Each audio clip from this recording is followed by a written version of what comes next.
Feng Chang was hiding his true power during your first encounter. The man who fought in the alchemy hall was closer to his actual strength, but I suspect even that was not his full capability. The journey back to the Vermilion Phoenix sect took 3 days of hard travel. Liang Chen, Baiyu, and Xinling moved with speed and caution, taking routes that avoided major cities and kept them away from obvious pursuit. But they saw no signs of enemies. It was as if Feng was waiting, content to let them come to him. When they finally approached the sect's borders, they found Feng standing alone in a clearing near the main gate, his aura radiating controlled power. He seemed different somehow, not just older or more experienced, but fundamentally changed. There was something in his presence now that hadn't been there before, a sense of ancient knowledge, of power that transcended normal cultivation stages. Liang Chen, Feng greeted him, his voice calm. "Thank you for accepting my invitation." "I'm here because Baiyu said you appeared at the sect borders," Liang Chen replied carefully, keeping his hand ready to access his talismans. "What do you want?" "To show you something," Feng said. "To help you understand what you're dealing with. And to make you an offer." He raised his hand, and suddenly his cultivation base erupted with power. The aura that had identified him as early-stage spirit severing suddenly intensified, expanding, revealing hidden depths. Liang Chen's instruments of cultivation sense screamed as they tried to process what they were encountering. Feng Chang wasn't just spirit severing. He was high-stage spirit severing. He was potentially close to Tao's seeking.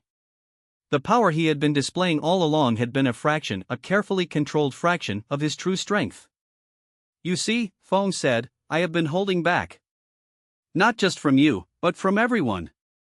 The Black Lotus sect master showed more of his true power than I have ever revealed. Because unlike him, I have been studying something far older than merely the current cultivation systems. He opened his cultivation base further, and now Liang Chen could see the structure beneath, layers of understanding, principles of alchemy and synthesis woven into Feng's very being at a fundamental level. "I am 3,847 years old," Feng continued. "I was alive when the primordial alchemists still walked the world. I studied under them, learned their principles, and when they ascended, I continued their work in secret. For millennia, I have waited for someone who could replicate their techniques independently. Someone who didn't need to be trained, because the knowledge was already encoded into their spiritual structure." "You're reincarnated," Liang Chen said, understanding suddenly clicking into place. "You retained memories of previous lives. You've been cultivating for nearly 4,000 years. More precisely, I have been searching for the primordial alchemist's successor for nearly 4,000 years, Feng corrected. And I believed, when you emerged, that you were the one I sought. When you demonstrated synthesis techniques independently, I was excited. I thought I had finally found what I had been searching for all this time." "Then why try to kill me?" Baiyu demanded. "Because," Feng said, turning to her with an expression of genuine regret, "I became afraid. When it became clear that Liang Chen was not going to be controllable, was not going to be willing to continue my research under my direction, I chose to eliminate him rather than allow him to develop beyond my ability to control. It was short-sighted.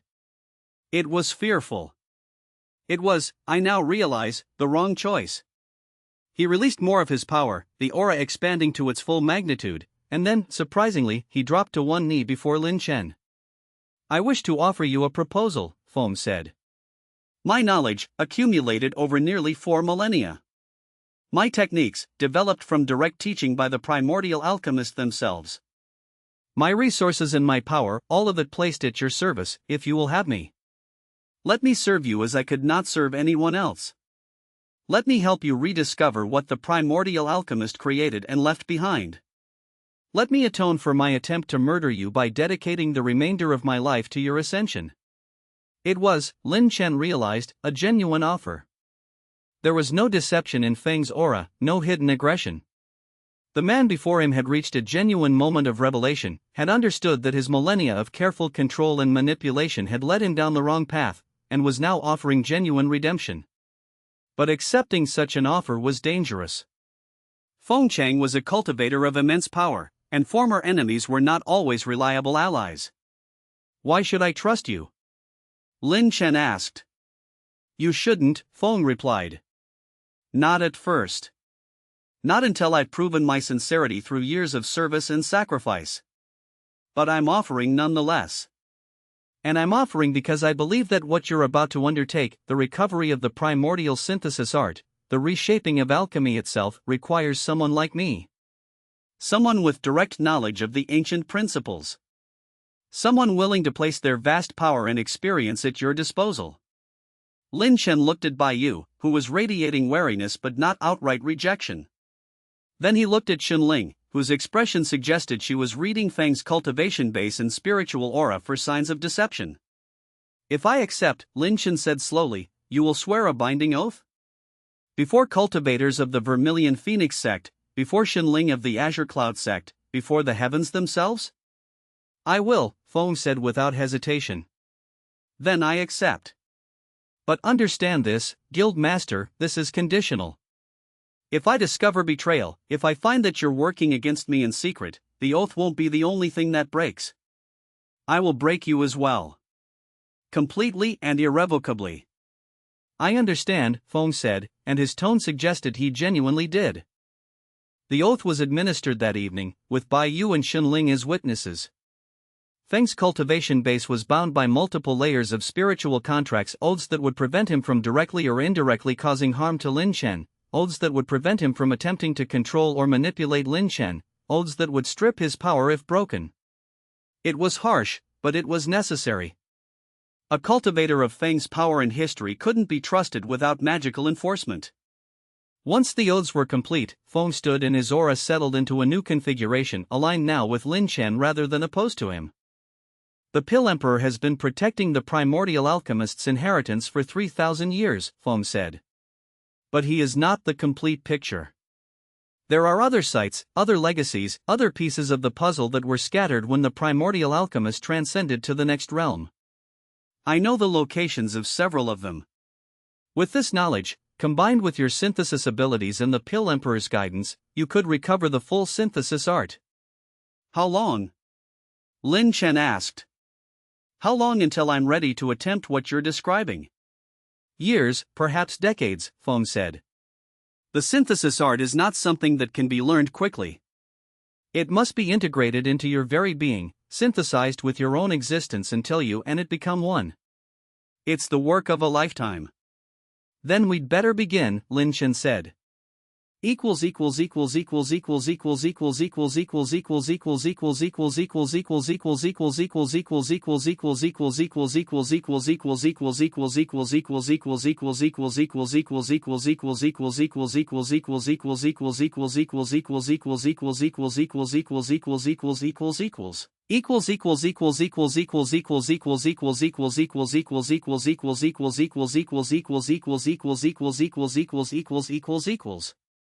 Chapter 29, Spirit Severing Liang Chen.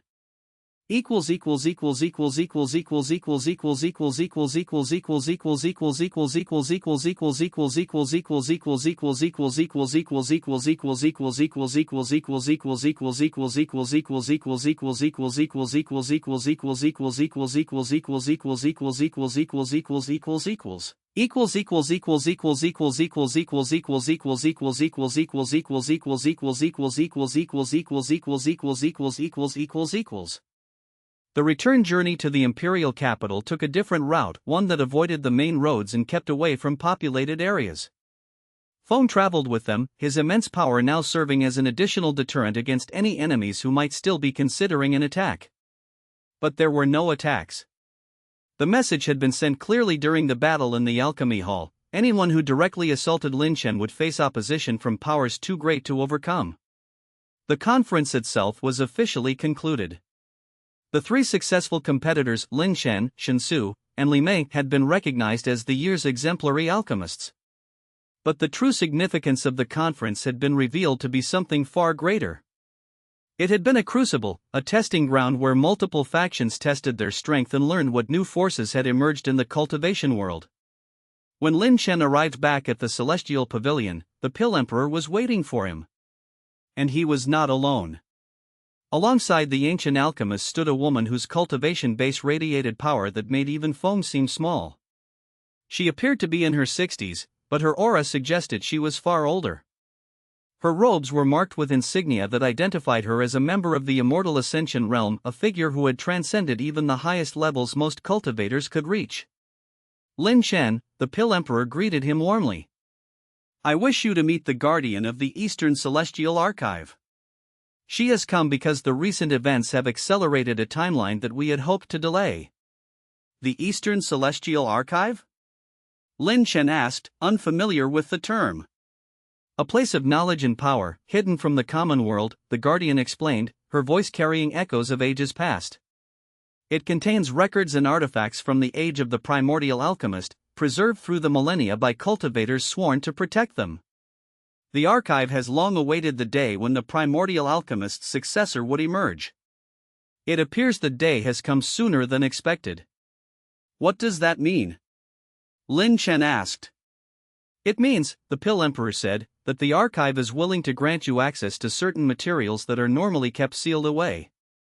Materials that can accelerate your development and help you master the principles of synthesis more quickly than would otherwise be possible. But there is a cost. What cost? Liang Chen asked warily. Growth, the Guardian said simply. The materials are powerful, so powerful that using them will force your cultivation to advance rapidly. In a normal lifetime, such advancement would take decades. With these materials, it can be accomplished in weeks or months. But the speed of advancement creates risks. Your body, your spirit, your cultivation base must all adapt to the power you're acquiring. There's a chance that you could be destroyed in the process. There's a chance that you could become unstable, that the rapid growth could crack your foundation. There's a chance, she paused meaningfully, that you could ascend to a higher realm but lose important aspects of yourself in the process. And if I refuse? Liang Chen asked. Then you continue as you are, the Guardian said. A promising nascent soul cultivator with remarkable techniques.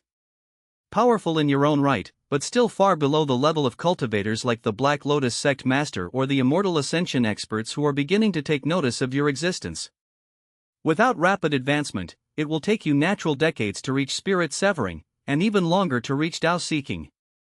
Your enemies will have time to regroup, to prepare, to develop countermeasures to your synthesis abilities. Liang Chen considered the choice. It was, in essence, a question of risk versus time. Either he grew naturally and safely, or he risked everything for rapid advancement. I'll do it, he said. Show me what these materials are. The Guardian led him deeper into the celestial pavilion, to chambers that existed in spaces slightly separate from normal reality. Here, in a vault similar to the one beneath the alchemy hall, materials of immense power were stored. The Guardian selected 7 items. These are the 7 foundations of the primordial alchemist, she explained.